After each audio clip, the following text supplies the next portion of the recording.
calling for GRCs to be abolished comes down to the fundamental philosophy and principles that underpin why this House had agreed to have the GRC system in the first place.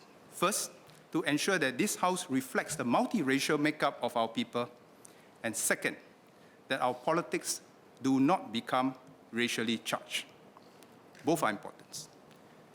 When independence was thrust upon us, we could easily have chosen to organize ourselves based on majoritarian rule. But we didn't.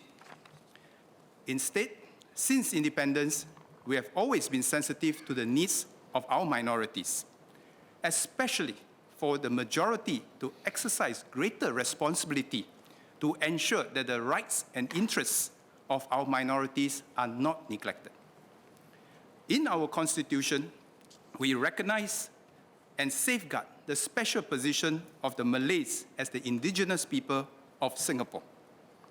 We also clearly state, quote, "It shall be the responsibility of the government constantly to care for the interests of the racial and religious minorities in Singapore," unquote. We prohibited discrimination against citizens on the grounds of race.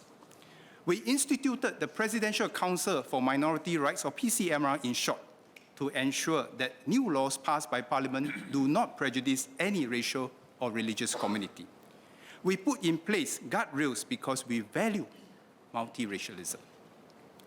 The GRC system is an extension of this philosophy to minimize the risk that this House no longer represents our multiracial demography and ride roughshod over the interests of our minority communities. Our GRC system guarantees that Parliament will always be multiracial and representative of the makeup of our society.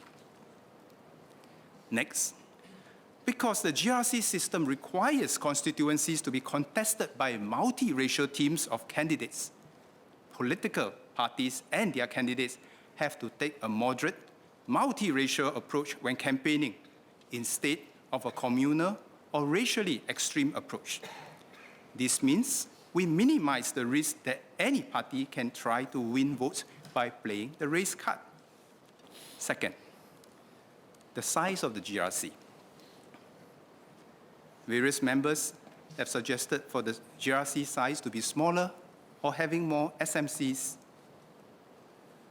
As members have pointed out, the average size of the GRC has come down, and the number of SMC has gone up in the last 2 elections.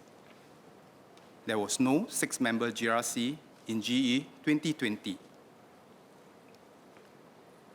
And I want everyone to know the government understands the sentiments of our people. In a GRC contest, the voters vote for the team, and it is the GRC team that represents the GRC and all its constituents in Parliament. Not requiring a by-election to fill the position vacated by a minority or any other member is to prevent any single member holding the rest to ransom by threatening to step down, as you all have also pointed out. This also does not detract from the fact that no one can hope to gain electoral advantage by playing on race, as the team would still be required to be multiracial in their approach and advocacy of Singapore's interest to appeal to all races in the next election. Ms. Phua also suggested having an NCMP scheme for minorities so that minority candidates who lost the contest in SMCs but have the highest percentage of votes can be appointed as NCMPs. I thought deeply about these suggestions,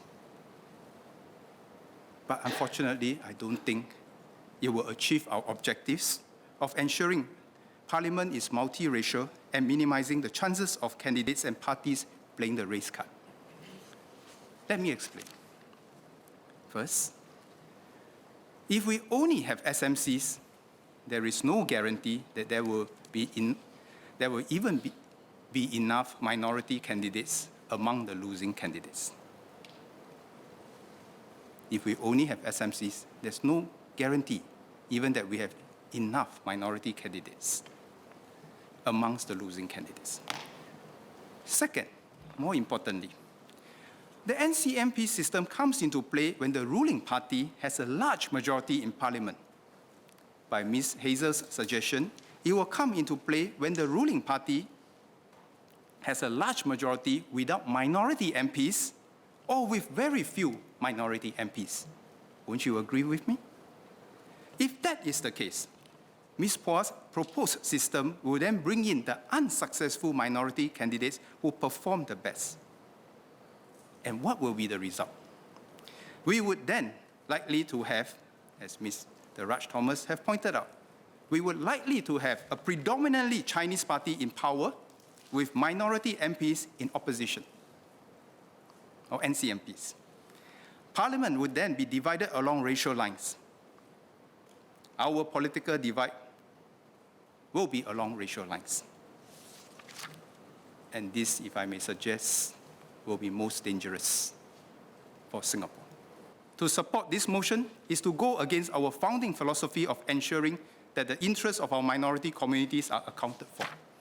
To support this motion is to risk having no or inadequate multiracial representation in the highest legislative body of the land.